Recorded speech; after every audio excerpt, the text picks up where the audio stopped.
Desa Gambarsari, Kebasen, Banyumas. Bukan sekadar nama di peta.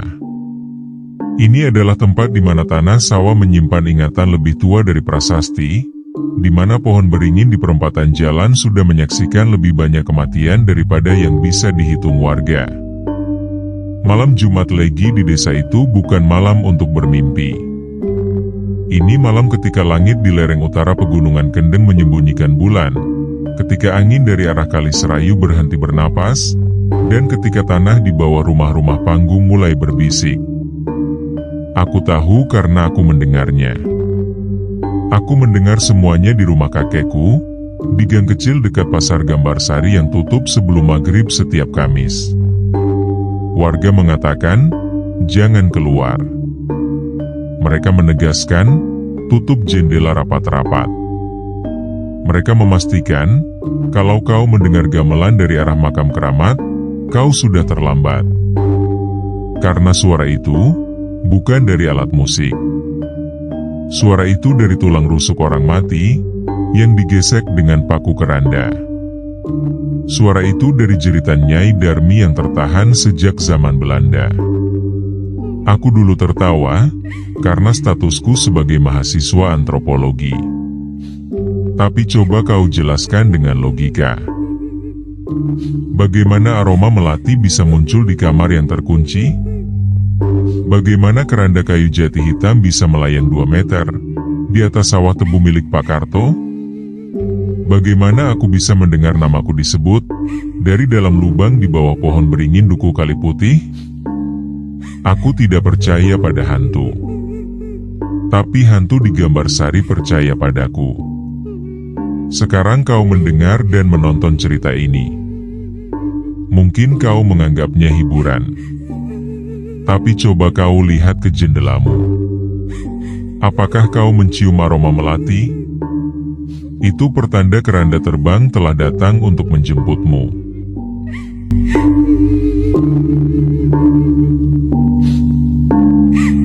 Desa Gambarsari di Kecamatan Kebasen, Banyumas, terbaring di lereng utara Pegunungan Kendeng. Sawah tebu membentang luas hingga ke kaki bukit, berbatasan langsung dengan aliran kecil Sungai Serayu. Udara malam terasa dingin tidak wajar, padahal Banyumas dikenal panas. Pohon beringin tua di Duku Kali Putih menaungi tanah, yang tak pernah tersentuh matahari penuh. Kabut tipis kerap turun sebelum maghrib, menelan suara-suara hingga tersisa desis angin, yang terdengar seperti bisikan. Namaku Arman Wicaksono. Aku tidak pernah percaya pada hal-hal gaib. Sebagai mahasiswa antropologi Universitas Jenderal Sudirman Purwokerto, aku menganggap semua mitos desa hanya konstruksi sosial. Cerita turun-temurun untuk mengendalikan perilaku warga. Tapi desa Gambarsari, Kebasen, mengubah segalanya dalam satu malam Jumat Legi. Disinilah aku belajar bahwa tidak semua hal bisa dijelaskan dengan logika. Bahwa tanah bisa menyimpan dendam. Dan bahwa keranda sungguhan bisa terbang. Kakekku tinggal di rumah panggung di belakang Pasar Gambarsari. Aku datang untuk riset skripsiku tentang tradisi malam Jumat Legi di lereng utara Pegunungan Kendeng. Hari pertama, warga sudah memperingatkanku. Nah Arman, jangan keluar rumah Kamis malam Jumat. Apalagi malam Jumat Legi. Keranda terbang dari Duku Kali Putih akan datang melewati sawah tebu Pak Karto. Aku tertawa. Keranda? Usungan jenazah yang terbang? Di Gambarsari? Jawabanku itu ternyata tidak membuat mereka tertawa. Sebaliknya, wajah mereka justru memucat. Seorang nenek tua, Nenek Satinem dari ujung gang berbisik, suara gamelan akan terdengar lebih dulu dari arah Kali Logawa. Kemudian bau bunga melati yang sangat menyengat. Kalau kau melihat keranda itu, kau hanya punya waktu kehidupan tersisa 40 hari. Aku anggap ini bahan riset menarik. Malam pertama risetku adalah Kamis malam, bertepatan dengan Jumat Legi pertama bulan itu. Kakekku mengunciku dari luar. "Ini untuk keselamatanmu, Arman," katanya.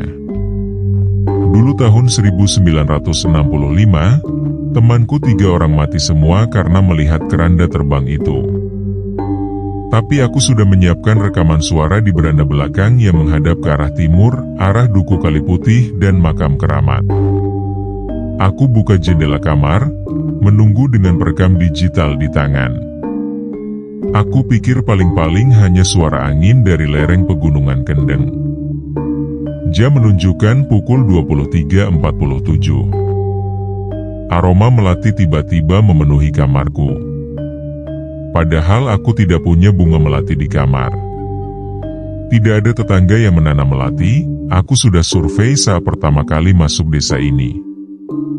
Kemudian, dari kejauhan, terdengar suara gamelan. Bukan rekaman. Bukan suara tipis dari hajatan jauh. Tapi suara gamelan yang begitu nyata, hingga aku bisa merasakan getarannya di tulang rusukku, seakan gamelan itu dimainkan tepat di atap rumah.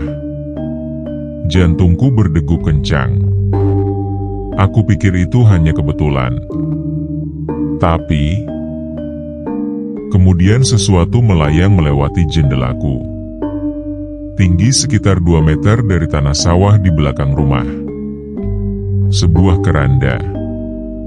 Tempat usungan jenazah dari kayu jati hitam dengan ukiran emas, berukuran panjang 2 meter. Kosong. Tapi kain kafan putih berkibar di atasnya, seolah ada mayat tak kasat mata yang terbaring di sana. Aku jatuh terduduk. Perekamku berhasil menangkap semuanya. Suara gamelan, aroma melati yang terekam sebagai desisan aneh, dan suara keranda kayu berderak, meski tidak menyentuh apapun. Tapi di ujung rekaman, sebelum aku mematikannya, ada bisikan. Bukan bisikanku. Bukan suara gamelan. Suara perempuan parubaya logat Banyumasan asli, keras dan tegas, mengatakan namaku. Arman dari Purwokerto. Aku tunggu kamu di Duku Kaliputih. Aku tidak tidur semalaman. Dan keesokan paginya, aku mendapat kabar bahwa Nenek Satinem yang berbisik padaku kemarin meninggal jam 3 dini hari. Jantungnya berhenti. Wajahnya membeku dengan ekspresi ketakutan yang belum pernah aku lihat seumur hidupku. Aku pikir itu kebetulan.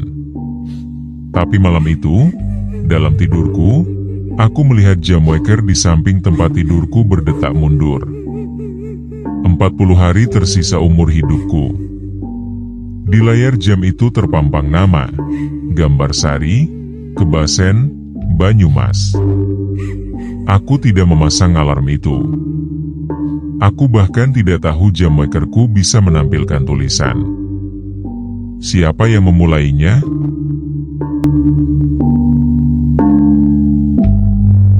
Aku tidak percaya hitung mundur itu sampai kejadian kedua terjadi. 3 hari setelah malam pertama aku melihat keranda terbang itu, seorang pamanku, Paimun, yang tinggal di Duku Kaliputih, tepatnya di Gang Buntu dekat makam keramat, meninggal akibat serangan jantung. Padahal dia sehat-sehat saja, tidak punya histori medis penyakit jantung. Selain itu, masih bisa memanen tebu seminggu sebelumnya. Warga desa mulai menatapku dengan tatapan aneh, setiap kali aku lewat depan pasar gambar Sari. "Kamu lihat keranda itu, Arman?" kata Pak Karto, tetua desa yang punya sawah tebu di belakang rumah kakekku. 40 hari lagi giliranmu atau orang terdekatmu akan meninggal. Aku coba logika. Mungkin ini efek sugesti massal. Mungkin kematian terjadi karena orang-orang ketakutan sampai sakit. Tapi malam keempat, Senin Kliwon malam Selasa Legi, aku pasang kamera CCTV di luar rumah kakekku. Tepat menghadap ke arah timur, ke sawah tebu dan dukuh Kali Putih. Aku ingin bukti ilmiah. Kamis Pahing malam Jumat Pon tiba.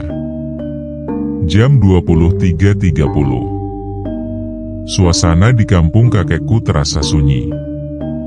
Tidak ada satupun lampu rumah yang menyala. Warga sudah matikan semua listrik, tradisi turun-temurun.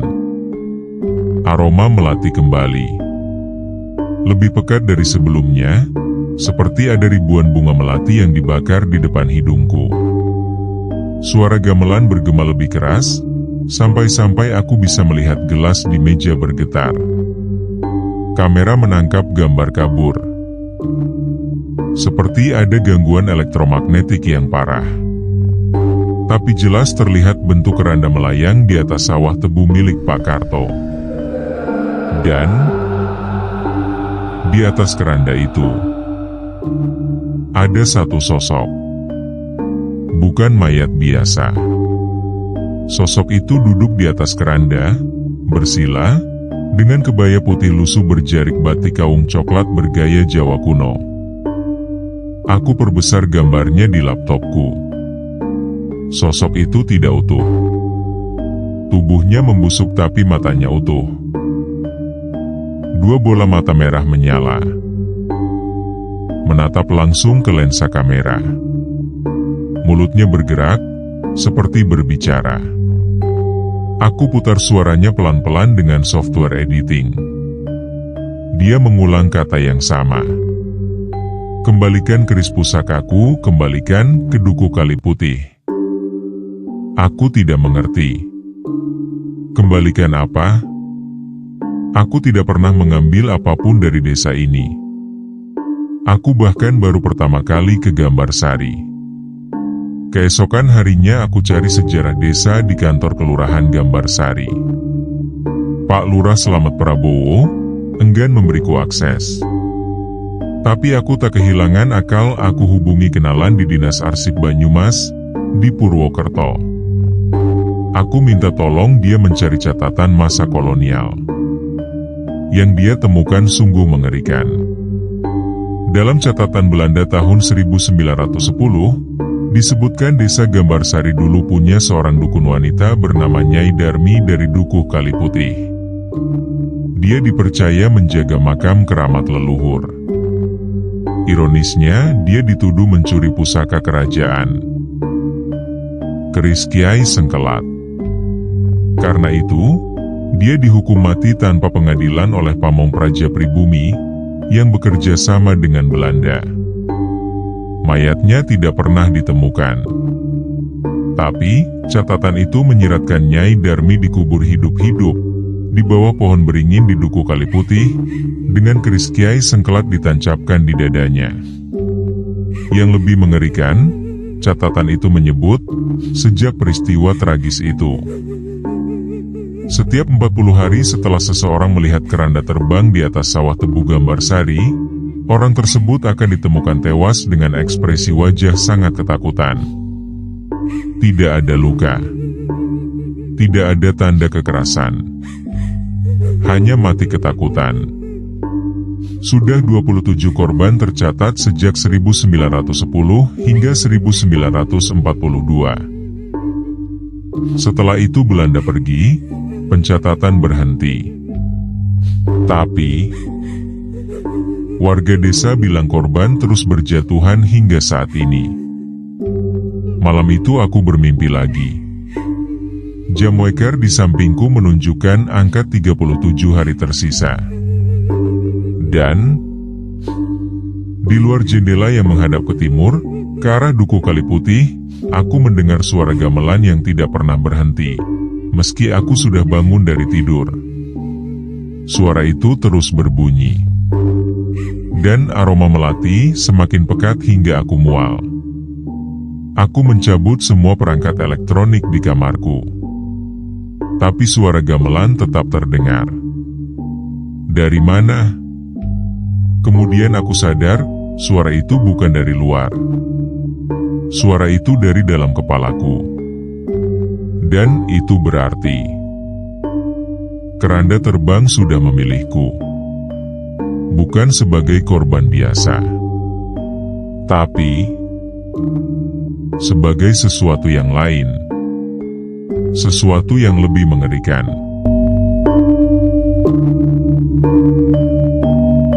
Hari ketujuh, aku memutuskan melawan.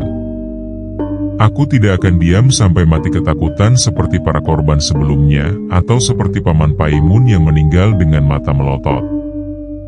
Aku cari tahu lokasi eksekusi Nyai Darmi.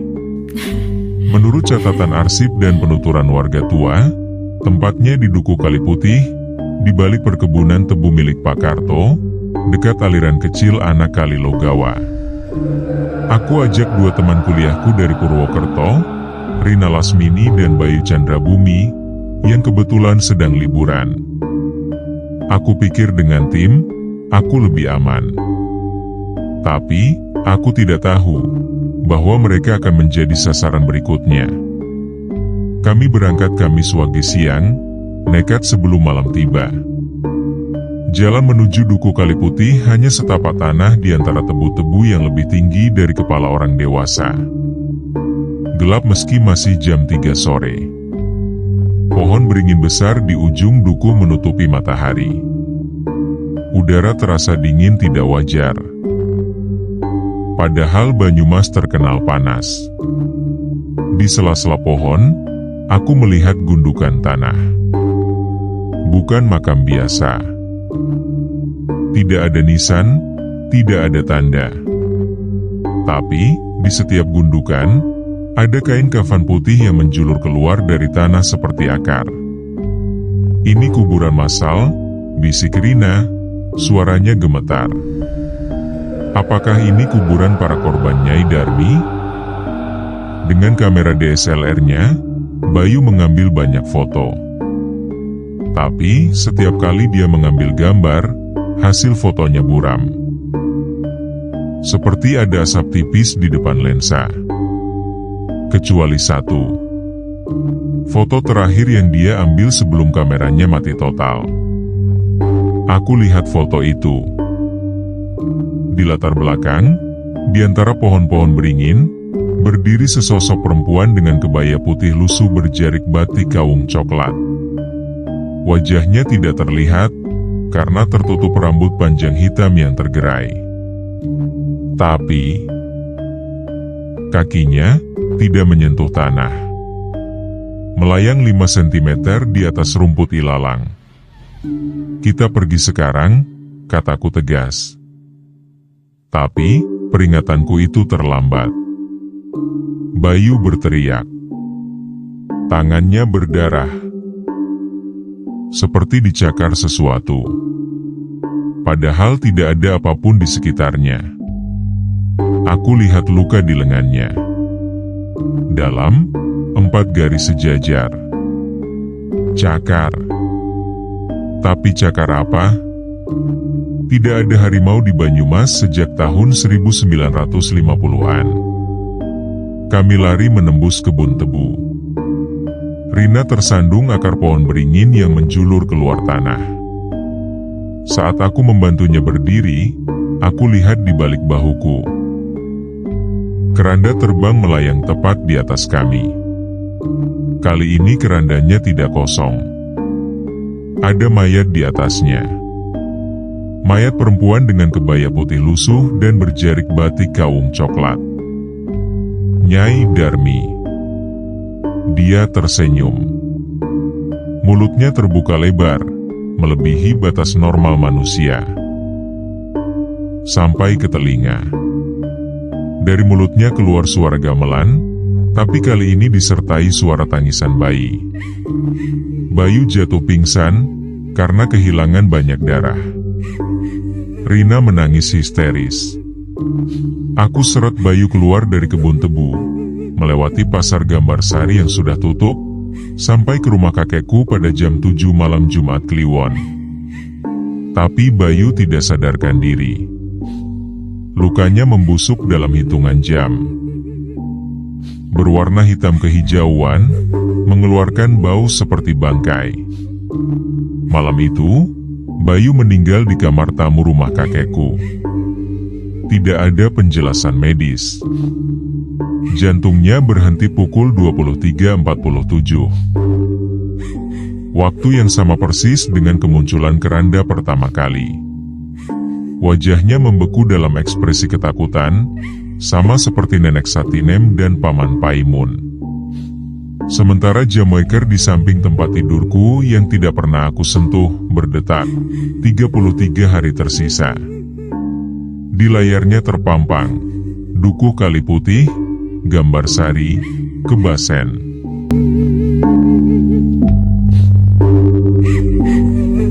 Kematian Bayu mengubah segalanya.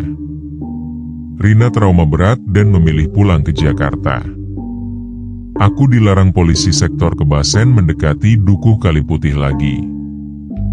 Tapi, aku tahu satu hal, Nyai Darmi bukan sekadar hantu penasaran. Ada alasan kenapa dia memburu siapapun yang melihat kerandanya. Terutama di wilayah Gambar Sari. Aku menemui dukun di desa tetangga, Mbah Jayeng dari desa Karangkemiri, sekitar 3 km dari Gambar Sari. Satu-satunya orang yang berani bicara tentang masa lalu. Dia sudah berusia 90 tahun, matanya buta tapi pendengarannya tajam seperti kelelawar.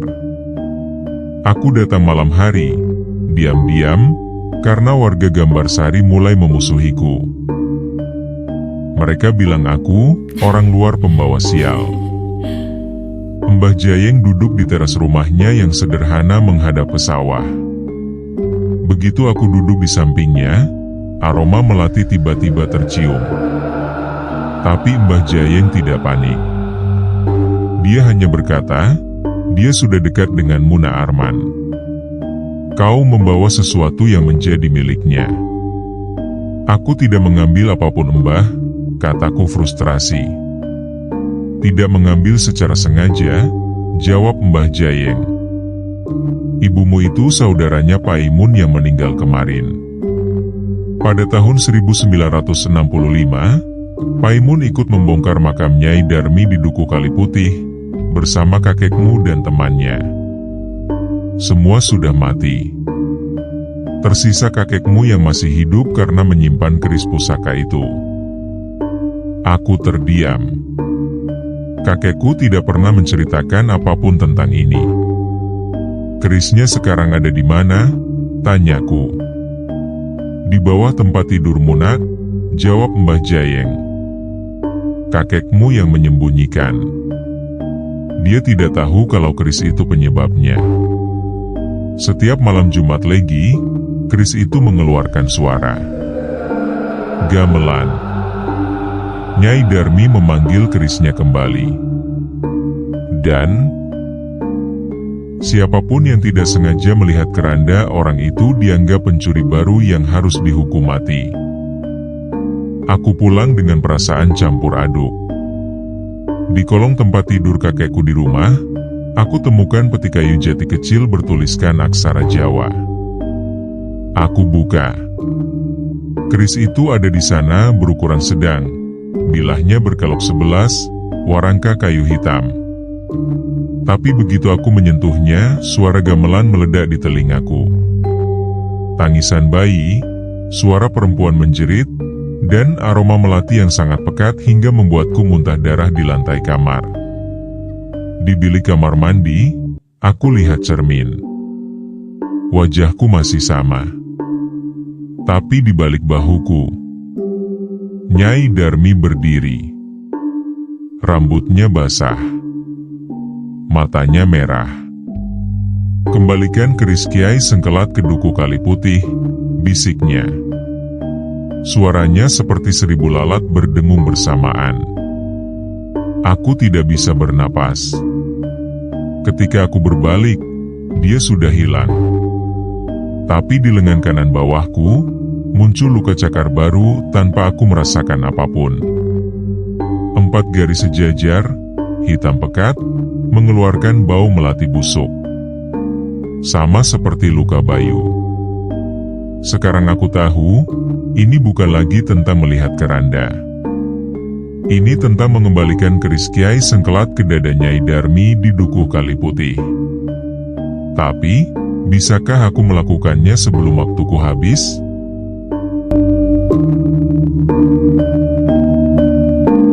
Jam waker di samping tempat tidurku menunjukkan 28 hari tersisa. Setiap pagi aku bangun, angkanya berkurang 1. Aroma melati tidak pernah benar-benar hilang dari kamarku. Bahkan setelah aku mengganti sprei, mengepel lantai dengan pemutih, membuka semua jendela menghadap ke sawah tebu. Aroma itu tetap ada. Menempel di kulitku seperti lemak. Aku putuskan untuk mengembalikan keris ke makam asli Nyai Darmi di Dukuh Kali Putih. Tapi tidak ada yang tahu lokasi persisnya di balik perkebunan tebu yang lebat itu. Catatan Belanda hanya menyebut Bukit Selatan Gambar Sari, di bawah pohon beringin tua yang akarnya keluar dari tanah seperti ular. Aku tidak bisa sendirian. Rina sudah kembali ke Jakarta, tapi dia masih komunikasi denganku lewat WhatsApp. Aku minta dia mencari arsip digital tentang eksekusi Nyai Darmi di Perpustakaan Universitas Jenderal Sudirman. Yang dia temukan lebih mengerikan dari dugaanku. Ternyata Nyai Darmi tidak mati karena eksekusi biasa. Dia dikubur hidup-hidup di bawah pohon beringin Dukuh Kali Putih, dengan keris Kiai Sengkelat ditancapkan di dadanya. Tujuannya, menjebak arwahnya agar tidak bisa keluar, karena dia dianggap memiliki ilmu kebal. Tapi, ketika keris itu dicabut oleh kakekku dan Paman Paimun serta 2 temannya pada tahun 1965, untuk dijual ke kolektor pusaka di Purwokerto, membuat arwahnya lepas. Dan dendamnya selama puluhan tahun terpendam meledak. Dokumen itu juga menyebut bahwa siapapun yang memegang keris Kiai Sengkelat akan dikutuk. Dia akan dihantui setiap malam oleh keranda terbang yang sebenarnya adalah keranda yang disiapkan untuk mayatnya sendiri. Keranda itu akan menjemput ketika hitung mundur selesai. Dan keranda itu akan membawanya ke dasar lubang di bawah pohon beringin Dukuh Kali Putih. Tempat Nyai Darmi menunggu dengan para korban sebelumnya yang sudah menjadi pengawalnya. Aku mual membacanya. Tapi aku tidak punya pilihan. Malam itu aku kembali ke Dukuh Kali Putih, sendirian. Aku bawa keris dalam kotak kayu, ditutup kain putih dari kakekku. Aku masuk ke perkebunan tebu jam 10 malam. Gamelan terdengar lebih keras dari sebelumnya. Seperti dimainkan tepat di samping telingaku. Aroma melati begitu pekat hingga mataku perih berair. Aku temukan pohon beringin yang dimaksud. Besarnya luar biasa. Mungkin sudah berusia lebih dari 200 tahun. Akarnya keluar dari tanah, melingkar seperti ular raksasa. Beberapa akar setebal paha orang dewasa. Di antara akar-akar itu, ada lubang gelap selebar 1 meter.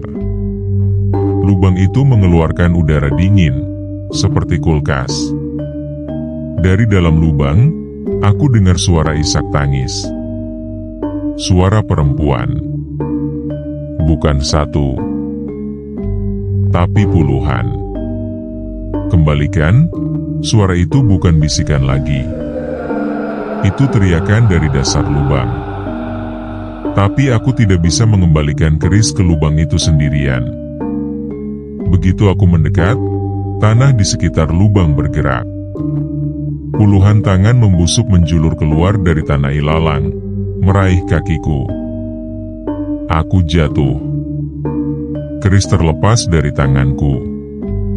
Tangan-tangan itu menarik kakiku ke bawah tanah. Ke dalam lubang yang gelap dan dingin itu. Aku berteriak sekuat tenaga sampai suaraku serak. Tapi di tengah teriakanku, aku melihat sesuatu yang membekukan darahku. Di dasar lubang itu, Nyai Darmi tidak sendirian. Ada puluhan mayat lain duduk melingkar.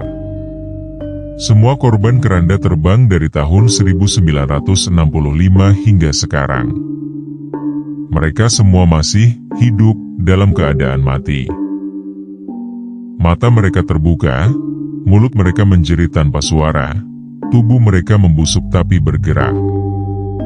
Dan di tengah mereka, satu tempat kosong. Tempat untukku.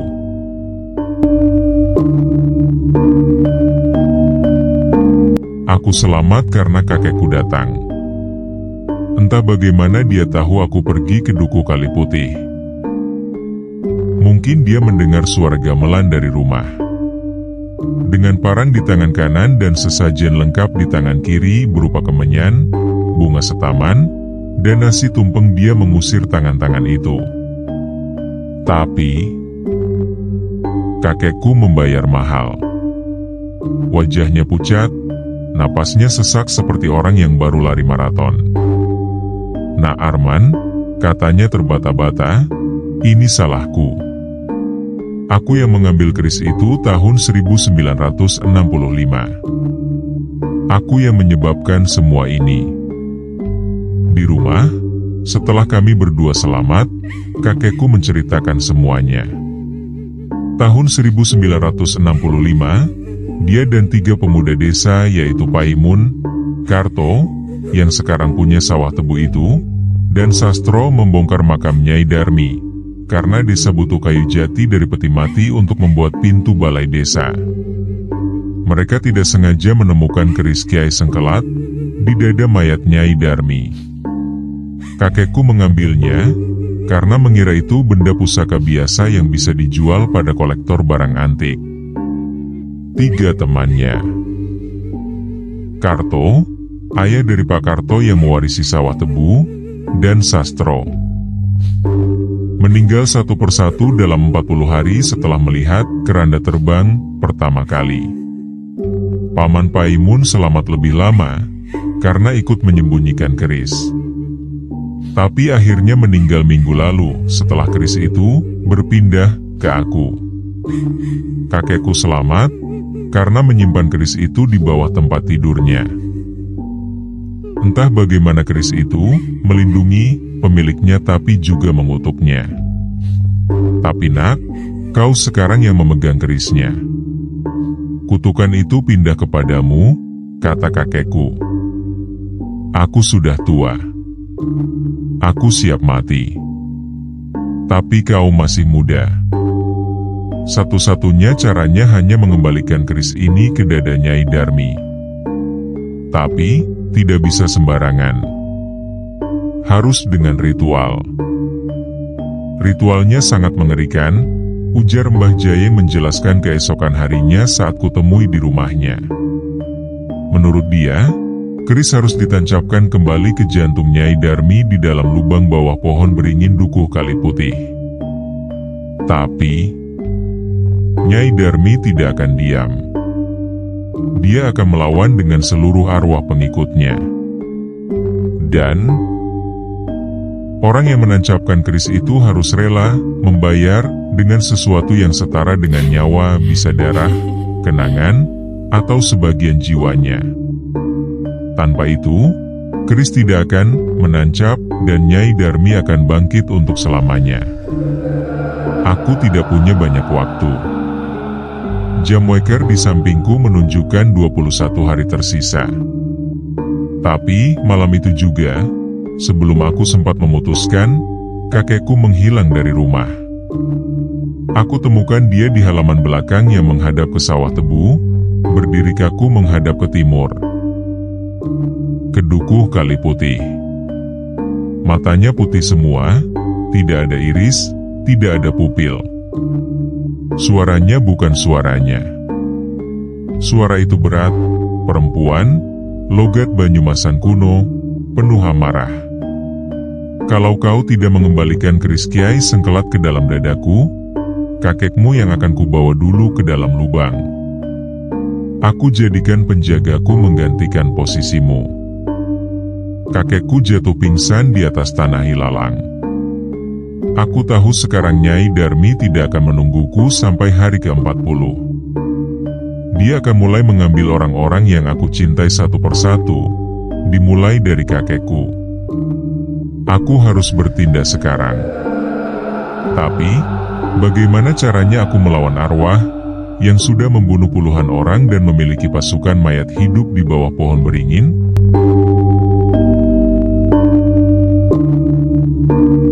Hari ke-15 tersisa.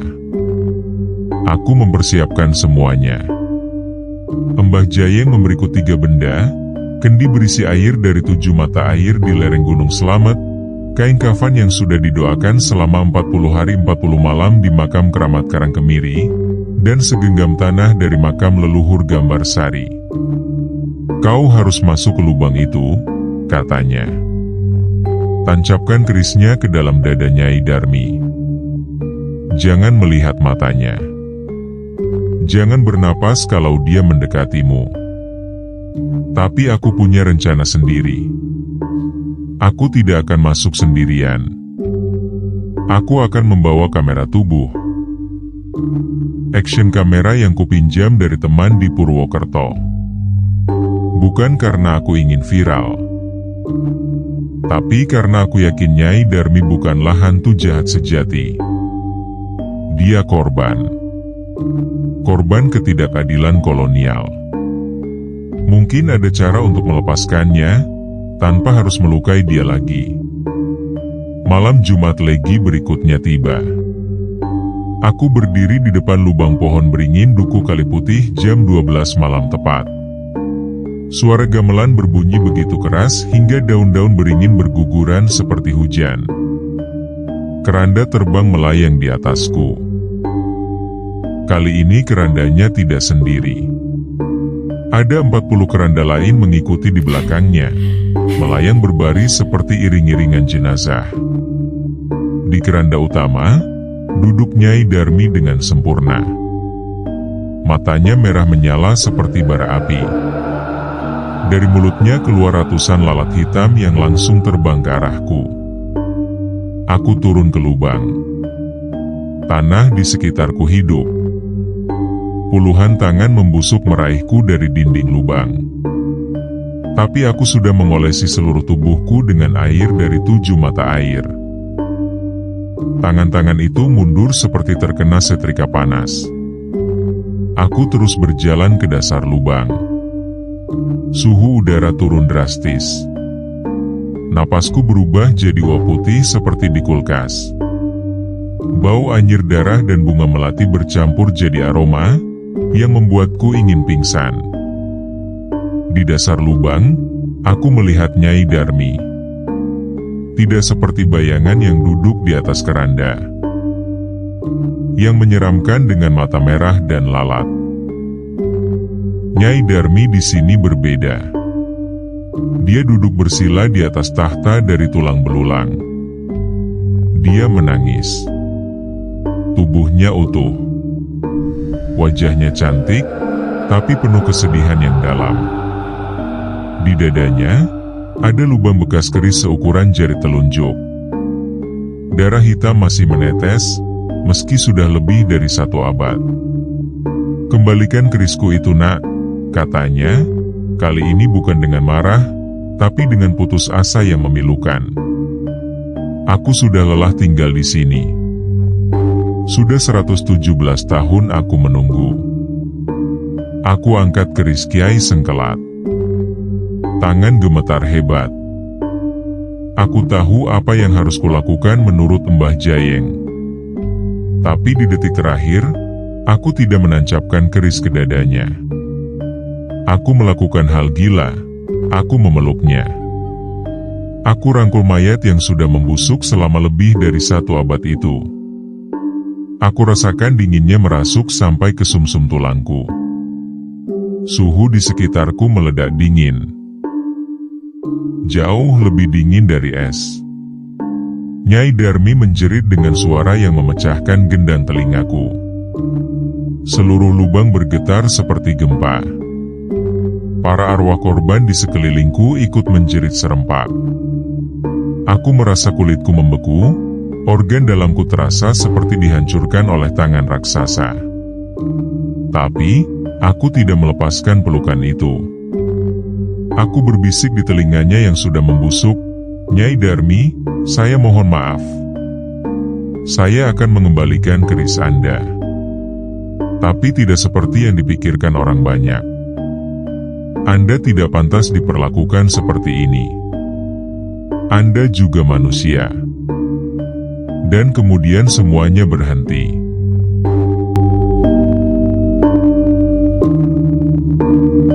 Aku tidak tahu berapa lama aku berada dalam kegelapan itu. Yang aku ingat, setelah aku memeluk Nyai Darmi dan meminta maaf dengan tulus.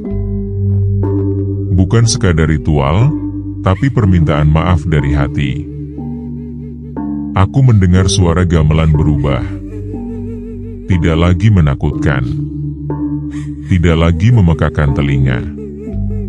Berubah menjadi suara yang indah, seperti langgam Jawa yang dimainkan untuk menidurkan bayi. Suara yang membuat hatiku terasa hangat, meski tubuhku membeku. Ketika aku membuka mata, aku berada di tepi lubang. Matahari terbit dari balik pegunungan Kendeng. Warna jingga keemasan menyinari perkebunan tebu Gambar Sari. Pohon beringin di Duku Kali Putih itu masih ada, tapi akar-akarnya tidak lagi menyeramkan. Hanya akar pohon tua biasa. Udara tidak lagi dingin. Bau melati sudah berganti dengan bau tanah basah setelah hujan. Di tanganku, keris Kiai Sengkelat sudah tidak ada. Tapi ada sesuatu yang tertinggal di pergelangan tanganku. Bekas luka cakar dari malam-malam sebelumnya berubah menjadi tato hitam. Tato berbentuk ukiran keris dengan ornamen Jawa kuno. Tepat di pergelangan tangan kiriku. Aku berjalan pulang menyusuri setapak di antara tebu. Kakekku sehat, tidak ada efek kutukan lagi. Dia menangis memelukku di depan rumah. Rina menelepon dari Jakarta, dia lega aku masih hidup. Tapi, ketika aku ceritakan apa yang terjadi di dasar lubang, dia diam lama. "Arman," katanya akhirnya dengan suara bergetar. "Kau mengatakan kau memeluk Nyai Darmi dan meminta maaf? Tapi di kamera yang kau pasang di dadamu, aku lihat rekamannya." Aku tonton rekaman itu di laptopku. Di video, aku terlihat masuk ke lubang. Tapi tidak ada Nyai Darmi di sana. Tidak ada para arwah pengawalnya. Tidak ada dingin ekstrim. Tidak ada tahta dari tulang belulang. Yang ada hanya aku berdiri di lubang kosong berdiameter 1 meter, memeluk udara kosong, menangis, lalu pingsan. Tapi, pada detik terakhir rekaman sebelum kameranya mati akibat baterai habis, ada suara. Suara perempuan Parubaya dengan logat Banyumasan asli, lembut, penuh ketenangan. Suara itu berkata, "Terima kasih, Nak Arman. Kau telah membuka belenggu hatiku. Keris Kiai Sengkelat sekarang menjadi milikmu. Jangan digunakan untuk kejahatan, tapi untuk mengingatkan bahwa setiap kutukan lahir dari luka yang tidak disembuhkan. Dan luka itu namanya ketidakadilan. Aku sekarang tinggal di Gambar Sari. Aku menyelesaikan skripsiku tentang tradisi malam Jumat Legi. Aku menikah dengan Rina, dia pindah ke Kebasen setelah lulus. Setiap malam Jumat Legi, aku masih mendengar suara gamelan dari kejauhan, dari arah Duku Kali Putih. Tapi tidak menakutkan lagi. Hanya pengingat. Jam waker di samping tempat tidurku tidak pernah berdetak mundur lagi. Tapi kadang, di tengah malam, Aku terbangun dan melihat bayangan keranda melayang di luar jendela rumahku. Melayang pelan di atas sawah tebu. Dan aroma melati menyelimuti kamarku seperti selimut hangat dari masa lalu. Sampai suatu malam, tepat setahun setelah kejadian itu, keranda itu berhenti melayang. Keranda itu turun perlahan ke halaman rumahku. Aku membuka pintu. Keranda itu kosong. Tapi di atasnya, ada secari kertas lusuh bertuliskan aksara Jawa. Aku baca, "Waktumu belum habis, Na Arman. Namun aku selalu menunggumu. Di sini. Di antara manusia hidup dan manusia mati. Kamu sekarang telah menjadi bagian dari sejarah Desa Gambarsari." Tapi, yang paling mengerikan bukanlah itu. Yang paling mengerikan adalah ketika aku bercermin pagi ini, tato keris di pergelangan tanganku yang tadinya hanya gambar mati, sekarang bermata satu. Mata itu terbuka. Dan mata itu berkedip padaku dari balik cermin. Lalu bibir tato itu bergerak membentuk kata, "Jaga janjimu."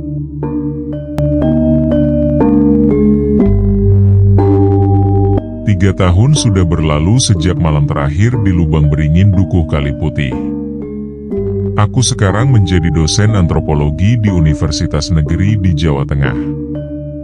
Skripsiku tentang tradisi malam Jumat Legi di Desa Gambarsari, Kebasen, Banyumas menjadi tesis magister, lalu disertasi doktor. Aku dianggap ahli tentang fenomena gaib Nusantara. Tapi tidak ada satupun publikasi ilmiahku yang menceritakan apa yang sebenarnya terjadi di dasar lubang itu. Karena aku yakin, tidak akan ada yang percaya. Malam Jumat Legi kemarin, aku mendapat surat dari Rina, istriku. Surat itu diletakkan di atas mejaku, tanpa ada yang tahu siapa yang mengantarkan. Padahal rumah kami terkunci dari dalam. Surat itu pendek, ditulis dengan tinta merah, "Mas Arman, aku bermimpi tentangmu tadi malam.